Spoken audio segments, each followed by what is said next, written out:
سورۃ الرحمن اور سورۃ الواقعہ یہ آخری جوڑا ہے. میں نے عرض کیا تھا شروع میں کہ یہ 7 صورتیں جو ہیں ان میں سے سورہ قاف منفرد ہے، سورہ زاریات، سورہ طور جوڑا ہے، سورۃ النجم، سورۃ القمر جوڑا ہے، سورۃ الرحمن، سورۃ الواقعہ یہ جوڑا ہے.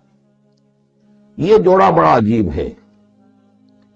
قرآن مجید کی یہ 2 صورتیں ایسی ہیں کہ نبوت، رسالت، وحی، ان تینوں کے ذکر سے بالکل خالی، ذکر ہی نہیں. ہر صورت کا اپنا ایک مزاج ہے، یہ ایک خاص شان ہے اس میں. اور دوسرے یہ کہ سورہ رحمان جو ہے یہ واحد صورت ہے پورے قرآن میں جس میں مسلسل خطاب جنوں اور انسانوں سے متواتر ہو رہا، پیرلل. جیسے تو یہ کہ یہ بات میں عرض کر چکا ہوں کہ جنوں میں کوئی نبی نہیں، ان میں روح نہیں ہے، روح آدم میں پھونکی گئی تھی، اور چونکہ ریسیپینٹ آف وحی اس روح، تو ان کے ہاں وحی نہیں ہے. لہذا وہ بھی جو انسانوں میں رسول آئے ہیں انہی کی ہدایت کے پیرو رہے. ان میں سے جو اچھے لوگ ہیں، جو نیک لوگ ہیں، وہ ایمان لائے، جس کی ایک مثال ہمارے سامنے آ بھی چکی ہے. وہ جنات تھے، حضرت موسیٰ پر ایمان رکھنے والے تھے، تورات کے ماننے والے تھے، اور ان کا گزر ہوا، قرآن انہوں نے سنا، وہ ایمان لے آئے، اور پھر جا کر وہ اپنی قوم میں تبلیغ شروع کر دی. تو گویا کہ قرآن مجید میں جب یا ایھا الناس کہا جاتا ہے تو اگرچہ انسان مراد ہیں، لیکن یہ کہ انہی کے تابع خطاب جو ہے وہ جنات سے بھی ہے. لیکن اس صورت میں اس کو کھول دیا گیا. باقی یہ اسی پر قیاس کرتے ہیں، پورے قرآن کو سمجھیے. اس پورے قرآن کے مخاطب انسان بھی ہے، جنات بھی ہے. لیکن یہاں صرف یہ کہ اس کو ایک ایک قدم کے اوپر تسنیہ کا صیغہ، فَبِأَيِّ آلَاءِ رَبِّكُمَا تُكَذِّبَانِ فَبِأَيِّ آلَاءِ رَبِّكُمَا تُكَذِّبَانِ یا معاشر الجن والانس، اے انسانوں اور اے جنات کی جماعتوں. تو کھل کر جو ہے صراحت کے ساتھ جو ہے انسانوں کے ساتھ جنات کا ذکر اور ان سے خطاب، تو صرف اس ایک صورت میں پورے قرآن مجید میں. ایک اور بات یہ ہے کہ اس میں 2 جنتوں کا تذکرہ ہے، اور سورہ واقعہ میں بھی ایسا ہی ہے. ان دونوں میں ترتیب عجیب ہے مضامین کے اعتبار سے، جس کو کہ آپ مرر امیج کہتے ہیں. آج کل مکان بہت سے بنتے ہیں ایسے کہ بالکل مرر امیج ہوتے ہیں کہ یوں لا کے ملا دیے تو ایک جیسے ہوں گے. ڈرائنگ روم جڑے ہوئے ہیں، پھر کوئی بیڈ روم ہے وہ ادھر ہے، پھر ادھر آخر میں پورچ ہے، وہی نقشہ ادھر ہے وہی نقشہ ادھر ہے، تو گویا کہ ہے مرر امیج. تو ان دونوں صورتوں میں مضامین جو ہے مرر امیج کے ساتھ ہے. سورہ رحمان میں قرآن مجید کی عظمت کا بیان اور اس کا جو حق ہے جو انسانوں کو ادا کرنا چاہیے اس کو مضمر کیا، اور عظمت قرآن کا بیان کیا. یہ شروع ہو رہی ہے صورت اس سے. سورہ واقعہ میں وہ آخر میں آئے گا قرآن کی عظمت کا بیان، اور جو لوگ کہ اس کا حق ادا نہیں کرتے ان کا انجام. پھر اس میں اس کے بعد جو ہے پہلے ذکر ہے اہل جہنم کا، اور اس کے بعد ہے 2 طرح کی جنتوں کا.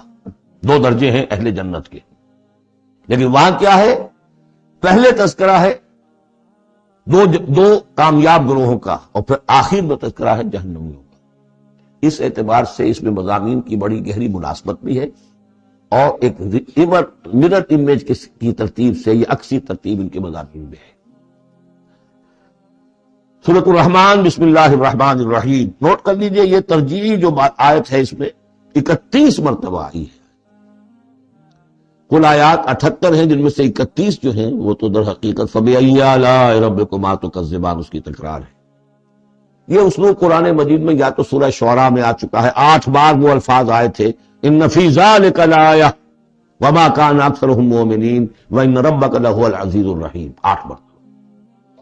یا یہ القمر میں ہم 4 دفعہ پڑھ چکے ہیں، فَكَيْفَ كَانَ عَذَابِي وَنُذُرِ وَلَقَدْ يَسَّرْنَا الْقُرْآنَ لِلذِّكْرِ فَهَلْ مِن مُدَّكِرٍ. اور یہاں سورۃ الرحمن میں 31 بار آئے گا فَبِأَيِّ آلَاءِ رَبِّكُمَا تُكَذِّبَانِ. بسم اللہ الرحمن الرحیم. الرحمن علم القرآن خلق الانسان علمہ البیان.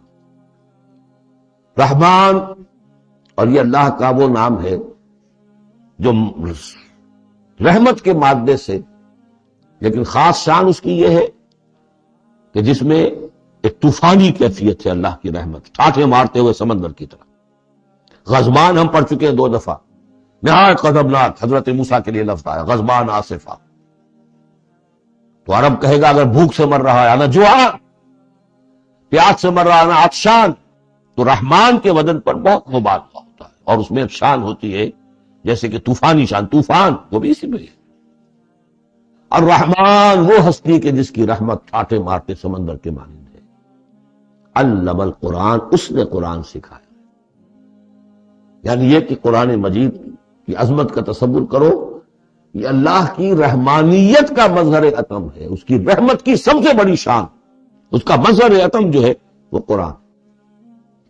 دوسری بات یہ، اللہ کے ناموں میں چوٹی کا نام رحمان ہے، بہت پسندیدہ، رحمت کی تو ضرورت ہر شخص کو ہے۔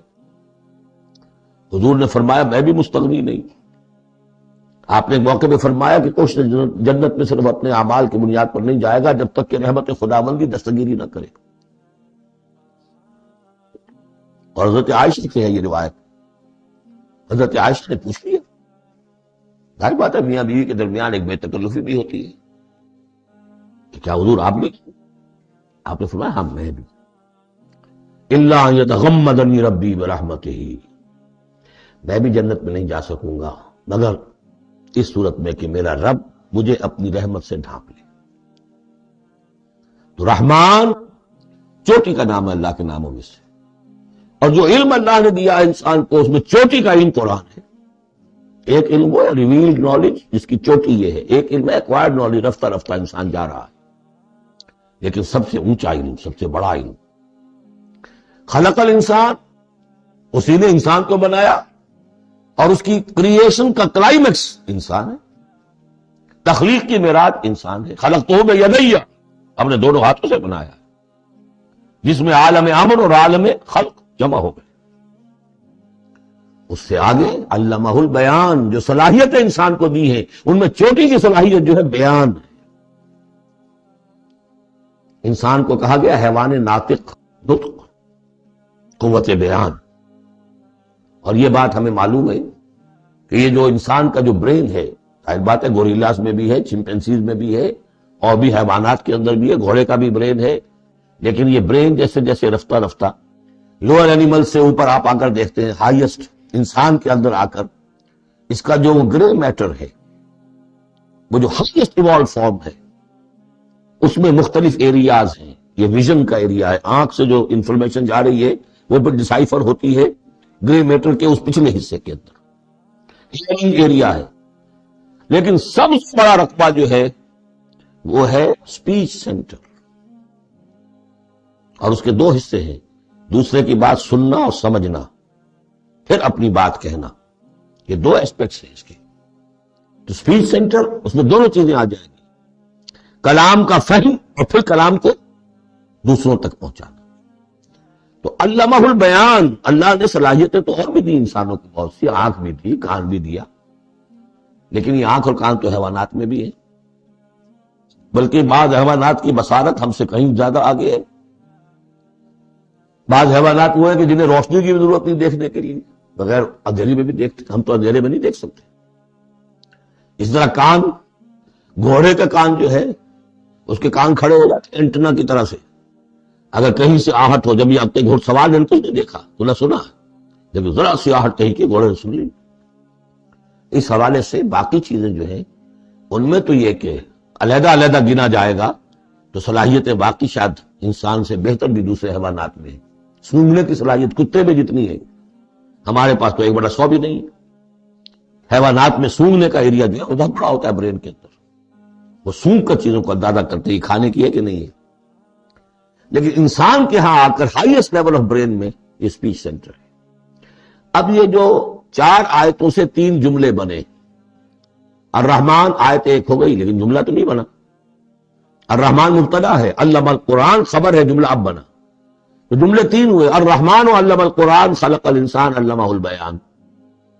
اس کو جو ریشو پروپورشن کا قاعدہ ہوتا تھا نسبت و تناسب کا حساب میں، ارتھمیٹک میں 3 ویلیوز دی گئی ہیں، چوتھی تلاش کرو، چوتھی ویلیو اس میں کیا ہے جو مضمر ہے، چھپی ہوئی ہے۔ انسان کو جو بہترین صلاحیت اللہ نے دی ہے قوت بیان، اس کا مصرف بھی ہونا چاہیے بہترین۔ اس کا بہترین مصرف یہ ہے کہ قرآن سمجھو اور سمجھاؤ، قرآن پڑھو اور پڑھاؤ۔ جیسے کہاوت ہے کہ توپ اس لیے نہیں بنتی کہ اس سے مکھیاں ماری جائیں، اسی طرح اتنی بڑی صلاحیت جو تمہیں اللہ نے دی ہے، اسی صلاحیت کو وکلاء استعمال کرتے ہیں، جو اچھا آرگو کر سکے اس کی فیس بڑھتی چلی جاتی۔ ڈیموگرام کوئی لیڈر ہے، بڑی اچھی تقریر کر سکتا ہے، وہ مانگنے پر جو ہے مجمع کو آبادہ کر دے گا، لوگوں کو آبادہ کر دے گا، وہ اپنی گردنیں کٹوا دیں گے، لیڈر بن جائے گا۔ تو یہ صلاحیت جو ہے اس لیے نہیں ہے کہ تو دنیا میں لیڈریاں اپنی بناؤ اس کے ذریعے سے، اس کا مصرف کیا ہے؟ قرآن سمجھو اور سمجھاؤ۔ یہ ہے بیان، اللہ کا بیان۔ اس بیان کو سمجھنا، پہلے تو سپیچ سینٹر کا وہ حصہ جو ہے اس کو سمجھے، اور پھر سپیچ سینٹر کا جو دوسرا جو حصہ ہے وہ اس کو بیان کرے۔ چنانچہ اس کو کھول کر بیان کر دیا محمد رسول اللہ صلی اللہ علیہ وسلم نے۔ حدیث ہے آپ کی جس کے راوی ہے عثمان ابن عفان۔ دیکھیے نام کے اندر بھی وہ قافیہ مل رہا ہے، الرحمن علم القرآن خلق الانسان علمہ البیان عن عثمان ابن عفان۔ اب عفان کے بیٹے عثمان نے روایت کیا، حضور نے فرمایا خیرکم من تعلم القرآن وعلمہ، اور خیر یہاں پر سپرلیٹس کے سلسلے میں آ رہا ہے، تم میں بہترین لوگ وہ ہیں جو قرآن سیکھیں اور سکھائیں۔ اب سورہ قمر کے فوراً بعد یہ وَلَقَدْ يَسَّرْنَا الْقُرْآنَ لِلذِّكْرِ فَهَلْ مِن مُدَّكِرٍ الرحمن علم القرآن خلق الانسان علمہ البیان الشمس والقمر بحسبان۔ یہ سورج اور چاند سب ایک حساب کے ساتھ ہیں، ان کی گردش حساب کے ساتھ ہے، اسی حساب سے دن بن رہے ہیں، راتیں بن رہی ہیں، ہفتے اور سال اور مہینے بن رہے ہیں۔ والنجم والشجر یسجدان، نجم جو ہے تو ستارے، سورج اور چاند کے مناسبت سے تو اس کے لیے ستارے کی مفہوم ہے، لیکن نجم جو عربی زبان میں جھاڑیوں کو بھی کہتے ہیں جو زمین میں ہوتی ہے، کیونکہ یہ ستارے بھی زمین میں اتنے نظر آتے ہیں جیسے کہ جھاڑیاں ہوں۔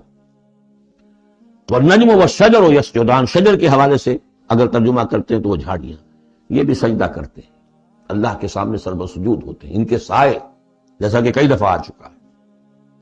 والسماء رفعها ووضع الميزان، اور آسمان کو اس نے بلند کیا اور اس میں رکھے ترازو۔ یہاں اس سے مراد وہ ترازو نہیں ہے جو کہ تولتی ہے دنیا کے اندر، اس میں بیلنس ہے، کاسمک بیلنس۔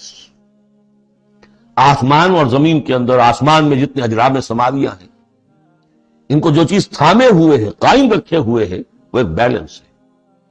جو کشش ثقل ہے، ان کی مختلف، یہ سب ایک دوسرے کو کھینچ رہے ہیں، اور ادھر ادھر سے دونوں طرف سے جو کھینچ ہے وہ ہر کرے کو اپنی جگہ پر رکھے ہوئے ہیں۔ یہ بیلنس جب ذرا سا گڑبڑ ہوگا اور یہ کرے آپس میں ٹکرا جائیں گے۔ فاصلے ہی کہیں تو ہوتا ہے conversely proportional to the distance, لہذا وہ جو گریویٹیشنل فورس ہے، اگر ایک طرف سے ذرا فاصلہ کم ہو گیا، اس کا مطلب دوسری طرف بڑھ گیا، تلپٹ ہو جائے گا۔ یہ کاسمک بیلنس ہے۔ والسماء رفعها ووضع الميزان الا تطغوا في الميزان، دیکھو اس میزان میں، اس توازن میں، یہ جو بیلنس ہے یہاں کا، اس میں کوئی کمی بیشی نہ کرو، بد زیادتی کرو۔ واقیموا الوزن بالقسط ولا تخسروا الميزان، اور قائم رکھو وزن کو قسط کے ساتھ، عدل کے ساتھ، اور اس کے اندر کہیں کوئی کمی نہ کرو، نہ تطغوا نہ تخسر، نہ کمی نہ زیادتی۔ کہیں فاصلہ بڑھ جائے گا تب بھی خرابی، کہیں فاصلہ کم ہو جائے گا تب بھی خرابی۔ والارض وضعها للانام، الفاظ کی مناسبت سے بعض لوگوں نے سمجھا کہ ترازو ہی مراد ہے، تو ٹھیک ہے، اس میں کوئی حرج نہیں ہے اگر مراد لی جائے، لیکن ترتیب دیکھیے جس طرح یہ آ رہا ہے الشمس والقمر بحسبان۔ اب اس کے حوالے سے یہ گویا کہ کاسموس کی بات ہو رہی ہے، اس کاسموس کی بات کے بعد نیچے اتر کے والارض وضعها للانام، تدریجاً نیچے آ رہے ہیں، اور زمین کو ہم نے بنا دیا، رکھ دیا لوگوں کے لیے، پست کر دیا، ان کے قدموں میں بچھا دیا اپنی مخلوقات کے لیے، اور مخلوقات میں انسان بھی ہیں، جنات بھی ہیں۔ فیہا فاکہۃ، اس میں میوے ہیں، والنخل، اور کھجوریں ہیں، ذات الاکمام، جن پر کے غلاف چڑھے ہوتے ہیں، والحب ذو العصف، اور اناج ہے جس کے ساتھ بھس بھی ہوتا ہے، والریحان، اس کے دو ترجمے ہیں، ایک تو یہ کہ اور خوشبودار پھول بھی ہے، یا یہ کہ اور دوسری غذائیں بھی ہیں۔ فَبِأَيِّ آلَاءِ رَبِّكُمَا تُكَذِّبَانِ، عام طور پر جو ترجمہ ہے اس میں اعلیٰ کا ترجمہ کیا گیا ہے نعمتیں، لیکن اصل میں یہاں نعمت قدرت ان دونوں کو جمع کیجیے. کہیں وہ نعمت کا تذکرہ ہے، کہیں اللہ کی قدرت کا، اس کی قدرت کی نشانیاں ہیں. فَبِأَيِّ آلَاءِ رَبِّكُمَا تُكَذِّبَانِ، تو تم اپنے رب کی کون کون سی نعمتوں اور قدرتوں کا انکار کرو گے. تکذبان صیغہ ہے تثنیہ کا، دونوں سے خطاب ہو رہا ہے، انسانوں سے اور جنوں سے، اور یہ بات آگے چل کر واضح ہو جائے گی. خلق الانسان من صلصال کالفخار، ہم نے بنایا انسان کو اس صلصال سے، اس سوکھی ہوئی خشک مٹی سے، وہ گارا سنا ہوا گورا، صلصال من حمئی مسنون، اور جب وہ اتنا سوکھ گیا کہ کھنکنے لگا، کالفخار جیسے ٹھیکرا ہوتا ہے، اسے بنایا. وَخَلَقَ الْجَانَّ مِن مَارِجٍ مِّن نَار، اور جنات کو ہم نے بنایا آگ کی لپٹ سے، جس کو کہ ہم اس سے پہلے پڑھ چکے ہیں سورہ ہجر میں، نار السموم، لو جیسی ہوتی ہے جس کے اندر کی آگ ہوتی ہے.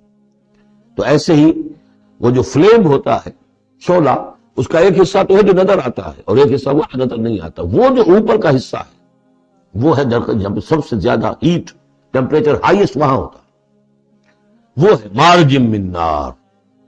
فَبِأَيِّ آلَاءِ رَبِّكُمَا تُكَذِّبَانِ، رب المشرقین و رب المغربین، وہ رب ہے مشرقوں کا بھی، دونوں مشرقوں کا اور دونوں مغربوں کا. یہ تسنیہ کی جو مناسبت سے یہاں پر مشرقین و مغربین کا، کہیں مشارق والمغارب ہے، رب المشارق والمغارب، کہیں مشرق و مغرب ہے، اور یہ سب ٹھیک ہے. مشرق و مغرب واحد کی حیثیت سے بھی درست ہے. اور مشرقین اور مغربین، اس وقت کا جو مشرق ہے جہاں سورج نکل رہا ہے، اس کے مقابلے میں مغرب ہے جہاں وہ ڈوبے گا. لیکن وہی مغرب وہ مشرق ہے دوسرے، ہمارا جو پیچھے جو حصہ گلوب کا اس کا مشرق ہے، اور جو ہمارا مشرق ہے وہ اس کا مغرب ہے. تو دو مشرق دو مغرب. پھر یہ کہ ہر نقطہ جو ہے زمین پر وہ مشرق بھی ہے مغرب بھی ہے. کسی نہ کسی وقت وہاں پر سورج جو ہے طلوع ہو رہا ہے، کبھی وہاں پر غروب ہو رہا ہے، تو مشارق والمغارب. لیکن یہاں پر تسنیہ کی مناسبت سے رب المشرقین و رب المغربین، دونوں مشرقوں کا رب مالک اور دونوں مغربوں کا. فَبِأَيِّ آلَاءِ رَبِّكُمَا تُكَذِّبَانِ مَرَجَ الْبَحْرَيْنِ يَلْتَقِيَانِ، اس نے چلا لیے دو دریا جو آپس میں ملے ہوئے بھی ہیں، بَيْنَهُمَا بَرْزَخٌ لَا يَبْغِيَانِ، لیکن ان کے مابین ایک ایسا پردہ حائل ہے کہ وہ ایک دوسرے میں گھستے نہیں ہیں، داخل نہیں ہوتے، اپنی حد کے اندر رہتے ہیں.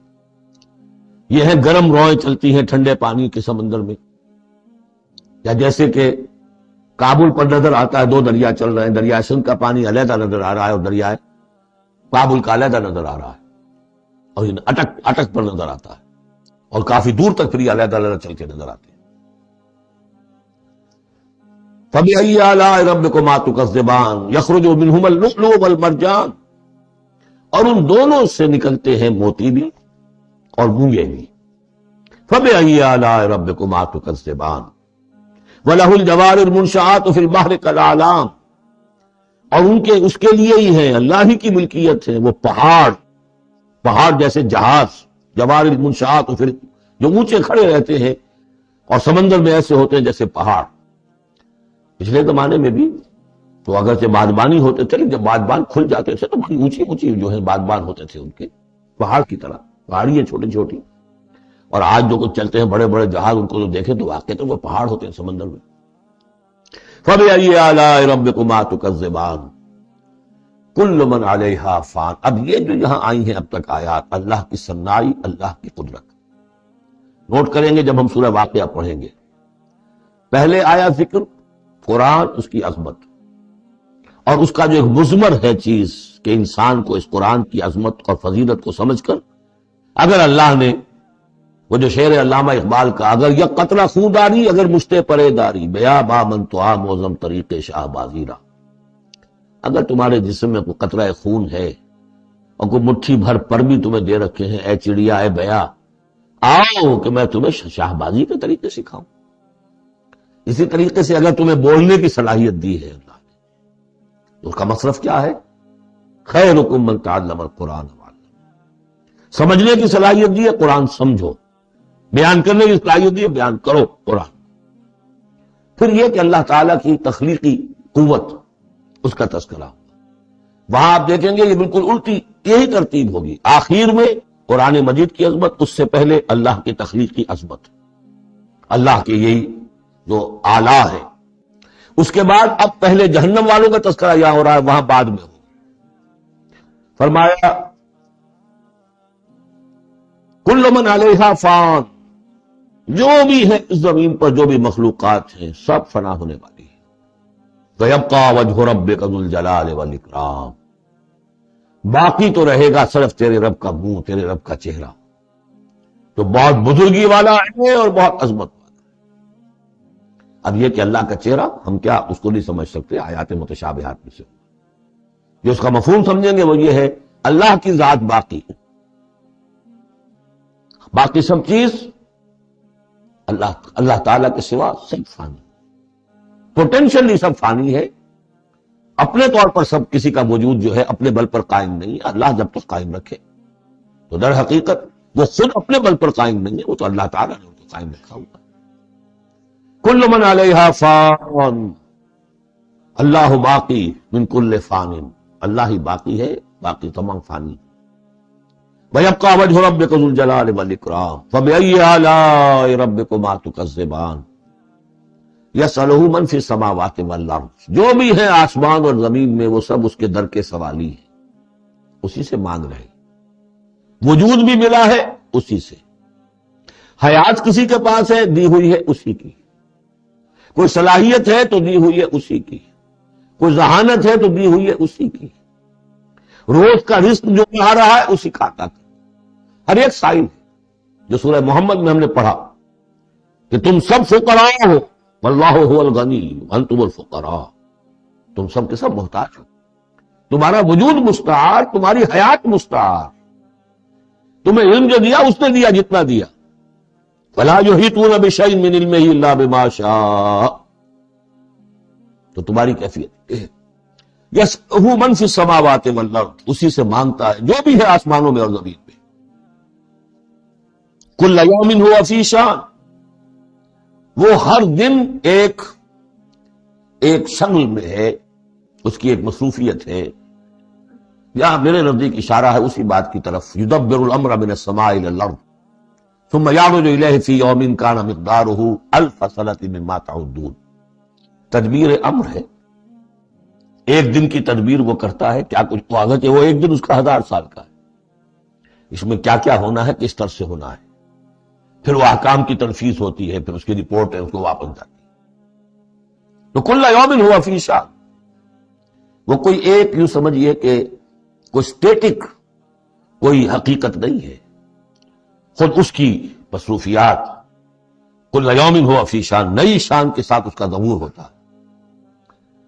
کل یوم ہوا فی شان فبأی آلاء ربکما تکذبان سنفرغ لکم ایھا الثقلان، اب یہاں پر کھل کر بات کی کہ یہ تکذبان کیوں کہا جا رہا ہے، ہم جلد ہی فارغ ہو جائیں گے تمہارے لیے، اے دو بھاری قافلوں، اے انسانوں کا قافلہ اور اے جنات کے قافلے۔ ابھی جو ہے اس کائنات کو ہم نے چلایا ہوا ہے، ابھی مہلتیں ہم نے دے رکھی ہیں، وقت مقرر کیا ہوا ہے، اجل مسمى ہے اس کائنات کی بھی اور ہر قوم کی بھی، لکل امت اجل، ہر امت کے لیے بھی ایک اجل ہے، ہر ایک فرد کی اجل ہے، وہ سب ہے، لیکن القریب ہم فارغ ہو جائیں گے تمہارے لیے، تمہیں اپنے پاس بلا دیں گے، تم سے حساب کتاب لیں گے، تم سے پوچھ گچھ ہوگی۔ فبأی آلاء ربکما تکذبان، تو اے جنات اور اے انسانوں کی جماعتوں، تم اپنے رب کی کن کن نعمتوں کا اور کن کن سنائیوں کا، کن کن قدرتوں کا انکار کرو گے۔ یا معشر الجن والانس ان استطعتم ان تنفذوا من اقطار السماوات والارض فانفذوا لا تنفذون الا بسلطان فبأي آلاء ربكما تكذبان يرسل عليكما شواظ من نار ونحاس فلا تنتصران فبأي آلاء ربكما تكذبان صدق اللہ العظیم۔ چونکہ اس سے پہلے آیت آ چکی ہے سنفرغ لکم ایھا الثقلان، ہماری اوقات میں سے ایک قافلہ انسانیت اور ایک قافلہ جو جنوں پر مشتمل ہے۔ اب یہاں اس آیت میں، آیت نمبر 33 میں براہ راست ان سے خطاب ہے، اے گروہ جن اور اے گروہ انس، یا معاشر الجن والانس ان استطعتم، اگر تمہارے اندر استطاعت ہے، طاقت رکھتے ہو، ان تنفذوا من اقطار السماوات والارض، کہ تم نکل بھاگو آسمانوں اور زمین کے دائروں سے، کناروں سے، تنفذوا تو نکل جاؤ، لا تنفذون الا بسلطان، نہیں نکل سکو گے مگر اللہ تعالیٰ کی سرعت کے ساتھ۔ یہ آیت مبارکہ مشکلات القرآن میں سے ہے، پوری طرح ہم شاید ابھی نہ سمجھ پائیں جب تک کہ اور ہمارا علم جو ہے کائنات کے بارے میں، کاسموس کے بارے میں اور علم بڑھ نہیں جاتا۔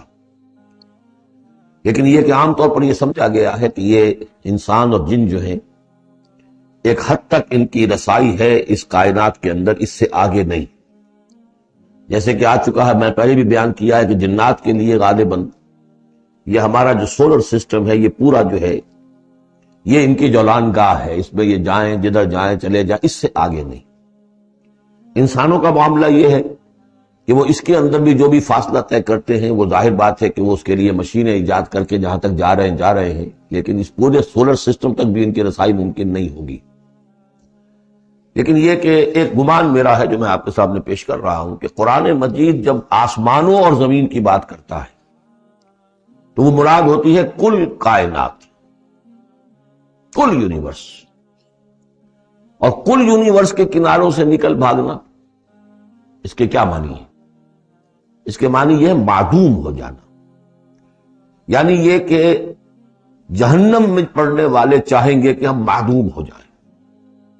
کاش کہ جیسا کہ ہم نے پڑھا تھا سورہ نساء میں، فَكَيْفَ إِذَا جِئْنَا مِن كُلِّ أُمَّةٍ بِشَهِيدٍ وَجِئْنَا بِكَ عَلَىٰ هَٰؤُلَاءِ شَهِيدًا۔ اس روز انسان چاہیں گے کہ اس طرح زمین شق ہو جائے، وہ اس پہ دھس جائے اور زمین اوپر سے برابر کر دی جائے۔ یہ تو ہوگا یوم الحساب کو۔ لیکن سوال یہ ہے کہ من اقطار السماوات والارض، تمام آسمانوں اور زمین کے کناروں سے نکل بھاگنا، معدوم ہونا، یہ بھی بس میں نہیں ہے۔ اللہ کے اذن سے ہی ہم بنے ہیں، ہمیں وجود عطا ہوا ہے، اور اللہ ہی کا اختیار ہے جو ہمیں معدوم کر سکتا ہے۔ اب لاکھ چاہیں کہ معدوم ہو جائیں، معدوم نہیں ہو سکتے، یہ بھی ہمارے اختیار سے باہر ہے۔ اذن رب ہی ہو تو ہم معدوم ہوں بغیر اذن رب۔ یہاں پر ویسے جو اللہ بسلطان، اللہ کا حکم، اللہ کی مرضی، اللہ کی سند، اس طرح کی کوئی بات ہے، اگرچہ عام طور پر بات وہ سمجھی گئی ہے جو پہلے میں نے بتایا، میرا گمان یہ ہے واللہ عالم۔ بہرحال مشکلات القرآن میں سے ہے۔ فَبِأَيِّ آلَاءِ رَبِّكُمَا تُكَذِّبَانِ، تو تم اپنے رب کی کن کن نعمتوں اور کن کن صناعیوں اور کاریگریوں اور کن کن قدرتوں کا انکار کرو گے۔ یُرْسَلُ عَلَيْكُمَا شُوَاظٌ مِّن نَارٍ، تم پر پھینکے جائیں گے شعلے بھڑکتے ہوئے آگ کے، وَنُحَاسٌ، اور دھواں ملا ہوا، وہ آگ جس میں کہ دھواں ملا ہوا ہو، فَلَا تَنتَصِرَانِ، پھر تم بدلہ نہیں لے سکو گے۔ فَبِأَيِّ آلَاءِ رَبِّكُمَا تُكَذِّبَانِ، فَإِذَا انشَقَّتِ السَّمَاءُ، جب آسمان پھٹ جائے گا، فَكَانَتْ وَرْدَةً كَالدِّهَانِ، تو ایسے ہو جائے گا گلابی رنگ کا جیسے کہ تیل کی تلچھٹ ہوتی ہے۔ جب تیل کو صاف کیا جاتا ہے تو اس کے نیچے جو تلچھٹ رہ جاتی ہے گلابی رنگ کی۔ فَبِأَيِّ آلَاءِ رَبِّكُمَا تُكَذِّبَانِ فَيَوْمَئِذٍ لَا يُسْأَلُ عَنْ ذَنبِهِ إِنسٌ وَلَا جَانٌ، تو اس روز کوئی پوچھنے کی ضرورت نہیں ہوگی ان کے گناہوں کے بارے میں، نہ انسانوں سے نہ جنوں سے۔ اللہ تعالیٰ پوچھے گا، حساب کتاب بھی ہوگا، لیکن یہ کہ اپنی جگہ پر ہر ایک کے چہرے پر لکھا ہوگا اس کا انجام۔ بل الانسان علی نفسہ بصیرہ، چنانچہ کئی جگہ قرآن مجید میں نقشہ کھینچا گیا ہے، میدان قیامت میں جب لوگ کھڑے ہوں گے، کچھ لوگوں کے چہرے تر و تازہ ہوں گے، کچھ لوگوں کے اوپر مردنی چھائی ہوئی ہوگی، جس کی مثال بہترین ہوتی ہے ہائی سکولز کے اندر۔ ہر سال جب ڈکلیئر کرتے ہیں امتحان، سالانہ امتحان کا نتیجہ، تو جب کھڑے ہوتے ہیں طالب علم سننے کے لیے، تو بعض لوگوں کے چہروں کے اوپر لکھا ہوتا ہے کہ یہ فیل ہونے، اس لیے کہ انہیں معلوم ہے لکھ کر کے آئے تھے ہم، اور بعض کے چہرے تر و تازہ ہوتے ہیں، انہیں اگر فکر ہوتی ہے تو اس کی کہ میں فرسٹ آتا ہوں یا نہیں آتا، بس اس کی تشویش ہو سکتی ہے، لیکن یہ کہ انہیں کوئی اندیشہ یہ نہیں ہوتا کہ وہ فیل ہو جائے۔ تو فَيَوْمَئِذٍ لَا يُسْأَلُ عَنْ ذَنبِهِ إِنسٌ وَلَا جَانٌ، اس دن پوچھا جانا ضروری نہیں ہوگا کسی سے بھی، نہ جن سے نہ انس سے، ان کے گناہ کے بارے میں۔ فَبِأَيِّ آلَاءِ رَبِّكُمَا تُكَذِّبَانِ يُعْرَفُ الْمُجْرِمُونَ بِسِیمَاهُمْ، پہچان لیے جائیں گے مجرم اپنے چہروں سے، چہرے ان کے اترے ہوئے ہوں گے، انہیں تو معلوم ہوگا۔ یعرف المجرمون بسیماہم فیؤخذ بالنواصی والاقدام، پھر ان کو پکڑا جائے گا ان کی پیشانی کے بالوں سے اور پاؤں سے، یعنی ہر ایک کو کوئی فرشتہ جو ہے وہ ادھر سے اس کی پیشانی کے بال پکڑے گا اور ادھر سے اس کی ٹانگیں پکڑ کر ٹاس کرے گا اسے۔ فَبِأَيِّ آلَاءِ رَبِّكُمَا تُكَذِّبَانِ هَٰذِهِ جَهَنَّمُ الَّتِي يُكَذِّبُ بِهَا الْمُجْرِمُونَ، جب پھینکا جائے گا اسے جہنم، یہ ہے وہ جہنم کہ جس کو جھٹلاتے رہے تھے وہ لوگ کہ جو جھٹلانے والے تھے، هَٰذِهِ جَهَنَّمُ الَّتِي يُكَذِّبُ بِهَا الْمُجْرِمُونَ، جسے مجرم گناہگار جھٹلاتے رہے۔ يَطُوفُونَ بَيْنَهَا وَبَيْنَ حَمِيمٍ آن، اب وہ چکر لگاتے رہیں گے، اس آگ سے نکلیں گے، پانی پینا چاہیں گے تو وہ پانی کھولتا ہوگا، حمیم آن، کھولتے پانی کے اور اس آگ کے درمیان۔ فَبِأَيِّ آلَاءِ رَبِّكُمَا تُكَذِّبَانِ، اب یہ تو اہل جہنم کا انجام ہے جو یہاں بیان ہو گیا۔ یہاں جنتیوں کے انجام سے پہلے ان کا بیان ہے، سورہ واقعہ میں پہلے جنتیوں کا بیان آئے گا اور پھر اہل جہنم کا بیان آئے گا، ترتیب عکسی۔ وَلِمَنْ خَافَ مَقَامَ رَبِّهِ جَنَّتَانِ، اور جو بھی اپنے رب کے حضور میں کھڑے ہونے سے ڈرتا رہا، ڈرتا اور ترسا رہا، اس کے لیے دو جنتیں ہیں۔ یہ دو جنتیں کیوں کہی گئی؟ اس کے لیے جو توجیہ میری سمجھ میں آئی ہے اس میں مجھے خاصا اطمینان ہے، انشراح ہے کہ جنتیں جو جنوں کے لیے ہوں گی وہ علیحدہ جنت ہے، انسانوں کے لیے علیحدہ ہے۔ ظاہر بات ہے دونوں کے احساسات جدا ہیں، دونوں کے ذوق جدا ہیں، دونوں کے مذاق جدا ہیں، لہذا ایک جنت ہے کہ جو انسانوں کے لیے ہے اور ایک جنت ہے کہ جو جنات کے لیے ہے۔ ایک ہی طرح کی چیزیں ان دونوں کے لیے پلیزنٹ اور ان دونوں کے لیے جو ہو سکتی ہیں مسرت اور سرور آمیز، وہ ایک طرح کی نہیں ہو سکتی، ان کے تقاضے مختلف ہوں گے۔ تو لمن خاف، جو ڈرنے والے ہیں ان کے لیے جنتیں فراہم کرتی اللہ نے، وہی تسلیہ کا صیغہ ہے چونکہ یہاں جنوں اور انسانوں سے خطاب ہو رہا ہے مسلسل۔ یہ جو جنتان ہوں گی یہ ابتدائی جنتیں جن کا ذکر یہاں ہو رہا ہے، اس کے بعد دو اور جنتیں ہوں گی، تو جنتیوں کے دو درجے ہیں، ان میں جنات بھی ہوں گے انسان بھی ہوں گے، تو چار ہو گئے۔ کمتر درجے کے جنتی انسان اور جن دو، اور برتر درجے کے جنتی انسان اور جن دو، تو دو اور دو چار۔ تو یہاں پر اس سورہ مبارکہ میں چار جنتوں کا ذکر ہے۔ پہلے یہ کمتر درجے کے جنتیوں کا ذکر ہو رہا ہے۔ وَلِمَنْ خَافَ مَقَامَ رَبِّهِ جَنَّتَانِ فَبِأَيِّ آلَاءِ رَبِّكُمَا تُكَذِّبَانِ ذَوَاتَا أَفْنَانٍ، اس کی بہت سی شاخیں ہوں گی اس جنت کی۔ فَبِأَيِّ آلَاءِ رَبِّكُمَا تُكَذِّبَانِ فِيهِمَا عَيْنَانِ تَجْرِيَانِ، ان دونوں میں چشمے ہیں۔ اب عینان، ایک ایک جنت میں ایک ایک چشمہ ہے جو بہہ رہا ہے۔ فَبِأَيِّ آلَاءِ رَبِّكُمَا تُكَذِّبَانِ، اپنے رب کی کون کون سی نعمتوں کو جھٹلاؤ گے۔ فِيهِمَا مِن كُلِّ فَاكِهَةٍ زَوْجَانِ، اور ان دونوں میں ہر طرح کے جو میوے ہیں ان کی دو دو قسمیں ہیں، جوڑے۔ فَبِأَيِّ آلَاءِ رَبِّكُمَا تُكَذِّبَانِ مُتَّكِئِينَ عَلَىٰ فُرُشٍ بَطَائِنُهَا مِن اسْتَبْرَقٍ وَجَنَى الْجَنَّتَيْنِ دَانٍ، اور وہ وہاں تکیہ لگائے ہوں گے، سہارا لگائے ہوں گے ایسے فرشوں پر کہ جن کے استر بنے ہوئے ہوں گے گاڑھے ریشم کے، استر ہوں گے گاڑھے ریشم کے، تو جو ان کا اصل جو اوپر کا حصہ ہوگا وہ کس شے کا ہوگا، گویا کہ وہ تمہارے تصور سے باہر ہے۔ وَجَنَى الْجَنَّتَيْنِ دَانٍ، اور دونوں جو باغ ہیں دونوں جنتوں کے، ان کے جو پھل ہیں میوے وہ جھک رہے ہوں گے نیچے کو، تاکہ آرام سے جنتی جو ہے جو چاہے حاصل کر لے۔ فَبِأَيِّ آلَاءِ رَبِّكُمَا تُكَذِّبَانِ فِيهِنَّ قَاصِرَاتُ الطَّرْفِ، ان جنتوں میں ہوں گی وہ عورتیں کہ جن کے نگاہیں نیچے جھکی ہوئی ہوں گی۔ عورت کے اندر شرم اور حیا جو ہے اس کا خاص زیور ہے، یہ خود اس کے حسن کا ایک حصہ ہے۔ تو نگاہوں کا نیچا ہونا یہ اصل میں حیا اور شرم کی علامت ہے، نیچے نگاہ والی۔ لم یطمثن انس قبلہم ولا جان، ان کو چھوا نہیں ہوگا اس سے پہلے نہ کسی انسان نے نہ جن نے، ان سے پہلے۔ یعنی ظاہر بات ہے کہ جو جنوں کی جنت ہے اس میں ان کی مناسبت سے ان کے لیے بیویاں ہوں گی، اور جو مردوں کی انسانوں کی جنت ہے ان کے لیے ان کی مناسبت سے ہوں گی، اور وہ جو ہوں گی جو جنت جو جنات کی ہے ان میں جو بھی ان کے لیے ہوں گی ان کی بیویاں، انہیں بھی کسی جن نے پہلے چھوا نہیں ہوگا۔ اور اسی طرح انسانوں کے لیے جو جنت ہوگی اس میں جو ان کو بیویاں دی جائیں گی ان کو کسی انسان نے کبھی نہیں چھوا۔ فَبِأَيِّ آلَاءِ رَبِّكُمَا تُكَذِّبَانِ كَأَنَّهُنَّ الْيَاقُوتُ وَالْمَرْجَانُ، وہ جو ہوں گی بیویاں دی جائیں گی ان جنتوں میں وہ ایسے ہوں گی جیسے لال اور مونگے۔ فَبِأَيِّ آلَاءِ رَبِّكُمَا تُكَذِّبَانِ هَلْ جَزَاءُ الْإِحْسَانِ إِلَّا الْإِحْسَانُ، کیا احسان کا، بھلائی کا، نیکی کا بدلہ احسان اور بھلائی کے سوا بھی کچھ ہو سکتا ہے؟ ان لوگوں نے اللہ کے لیے، اللہ کے دین کے لیے، اللہ کے احکام کی پابندی میں جو کچھ بھی انہوں نے محنتیں کی، کوششیں کی، اب ظاہر بات ہے کہ اللہ تعالیٰ کو اس کا بدلہ انہیں دینا ہے انہی صورتوں میں۔ وَمِن دُونِهِمَا جَنَّتَانِ، اور ان سے پرے دو جنتیں اور ہیں۔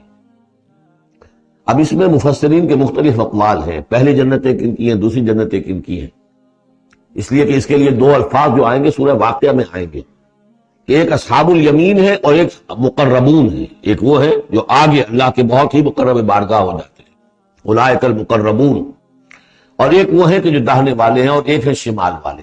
تو ایک تو ہے بنیادی، یہ گمراہ تھے، یہ جہنمی، یہ نیک تھے، اور یہ جو ہے جنتی ہے، لیکن ایک ہے بہت آگے والے، فالسابقون سابقون اولئک المقربون، وہ لوگ جو آگے نکل جانے والے ہیں، وہ جو بلندتر نیکیوں والے ہیں، بلندتر مقامات والے ہیں۔ جیسے کہ سورہ توبہ میں ہم نے پڑھا تھا والسابقون الاولون من المہاجرین والانصار والذین اتبعوہم بإحسان، تو دو درجے ہو گئے تھے۔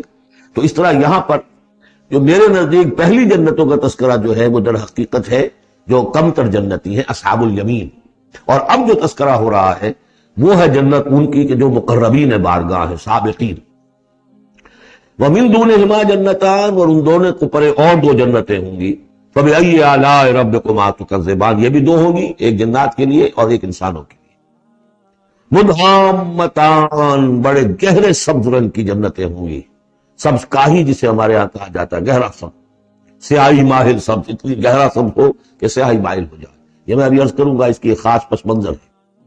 فَبِأَيِّ آلَاءِ رَبِّكُمَا تُكَذِّبَانِ فِيهِمَا عَيْنَانِ نَضَّاخَتَانِ، اس میں دو چشمے ہیں ابلتے ہوئے۔ فَبِأَيِّ آلَاءِ رَبِّكُمَا تُكَذِّبَانِ فِيهِمَا فَاكِهَةٌ وَنَخْلٌ وَرُمَّانٌ، اس میں میوے ہیں، کھجوریں ہیں، انار ہیں۔ فَبِأَيِّ آلَاءِ رَبِّكُمَا تُكَذِّبَانِ، یہ یوں سمجھیے کہ ایک تو ہے خالص عربی ذوق، اور عرب کا جو ایک خاص ماحول تھا، اور خاص طور پر عرب کا وہ علاقہ جس میں قرآن نازل ہوا ہے، حجاز، پہاڑی علاقہ ہے، اس میں جب آتے تھے چشمے اور جب بہہ جاتی تھی وادیاں تو ابلتی ہوئی پہاڑی، چونکہ چشمے جیسے ہوتے ہیں پہاڑی نالے، تو ان کے اندر جوش و خروش ہوتا ہے۔ اور دوسرے کہ وہاں پر جو باغات ہوتے تھے کھجور کے درخت، اور وہاں پر وہ سبزی جو رنگ ہے ان کا وہ سبزی مائل گہرا، اور اسی کے اندر پھر جو چھاؤں ہے، تو جو ان کا تصور ہے ایک عربی ذوق ہے، ایک عجمی ذوق ہے۔ عجمی ذوق ہے جو پہلے بیان ہوا ہے، عربی ذوق ہے جو اب بیان ہو رہا ہے۔ فیہما فاکہۃ ونخل ورمان، اب یہ چیزیں جو ہیں یہ عرب کے اندر کھجوریں ہیں، انار ہے۔ فبأي آلاء ربكما تكذبان فیہن خیرات حسان، اس میں ہوں گی بہت ہی اچھی عورتیں، نہایت خوبصورت۔ فبأي آلاء ربكما تكذبان حور مقصورات فی الخیام، اب یہاں حور کا لفظ آیا، پہلے میں نہیں آیا ہے۔ پہلے میں یہ تو آیا ہے فیہن قاصرات الطرف لم یطمثن انس قبلہم ولا جان، لیکن لفظ حور یہاں آیا ہے۔ اسی کو نوٹ کریں گے کہ سورہ واقعہ میں بھی ایک کے ساتھ حور کا لفظ آئے گا، دوسرے کے ساتھ نہیں۔ حور مقصورات فی الخیام، اب یہ بھی عرب پس منظر ہے، خیموں میں رہنے والے وہ حوریں کہ جو خیموں میں رکی رہنے والی ہوں گی۔ ظاہر بات ہے کہ وہاں پر تو عام طور پر شہر بہت کم تھے، پورے عرب کے اندر، حجاز کے اندر بہت کم، جو عام طور پر جو آبادیاں تھیں وہ خیموں میں رکی رہنے والیاں۔ وَقَرْنَ فِي بُيُوتِكُنَّ وَلَا تَبَرَّجْنَ تَبَرُّجَ الْجَاهِلِيَّةِ الْأُولَىٰ، وہ شمع محفل نہیں بنتی بلکہ وہ چراغ خانہ بنتی۔ حور مقصورات فی الخیام فبأي آلاء ربكما تكذبان لم يطمثن انس قبلہم ولا جان، نہیں انہیں چھوا ہوگا ان سے پہلے نہ کسی انسان نے اور نہ کسی جن نے۔ یہ ان دونوں کے میرے نزدیک علیحدہ علیحدہ، جنات کی جو جنت ہے ان میں جو ان کے لیے عورتیں اور بیویاں فراہم کی جائیں گی انہیں کسی جن نے نہیں چھوا ہوگا ان سے پہلے، اور جو انسانوں کے لیے جنت ہوگی وہاں جو انہیں بیویاں دی جائیں گی اور حوریں دی جائیں گی انہیں کسی انسان نے نہیں چھوا ہوگا۔ فَبِأَيِّ آلَاءِ رَبِّكُمَا تُكَذِّبَانِ مُتَّكِئِينَ عَلَىٰ رَفْرَفٍ خُضْرٍ وَعَبْقَرِيٍّ حِسَانٍ، وہ تکیہ لگائے بیٹھے ہوئے ہوں گے سب مسندوں پر اور بڑے قیمتی اور نفیس بچھونوں پر۔ فَبِأَيِّ آلَاءِ رَبِّكُمَا تُكَذِّبَانِ تَبَارَكَ اسْمُ رَبِّكَ ذِي الْجَلَالِ وَالْإِكْرَامِ، بہت بابرکت ہے نام تیرے رب کا جو بہت ذی الجلال بڑائی والا ہے اور اکرام عظمت والا ہے۔ اب اس میں آپ نے دیکھا نبی، رسول، کتاب، کسی کا کوئی تذکرہ، اللہ اور آخرت، جنت اور دوزخ، باقی اللہ کی کریٹو جو اس کی ایکٹیویٹی ہے، آیات آفاقیہ، آیات انفسیہ، تذکیر بآلاء اللہ، ان کا ذکر ہے۔ تو منفرد ہیں یہ صورتیں دونوں اس اعتبار سے، اور جوڑا ہونے کے وہ نسبت آپ کو اچھی نمایاں نظر آئے گی اس میں۔ وہ مضامین جو یہاں آئے ہیں ایک ترتیب سے، یہاں اس کی عکسی ترتیب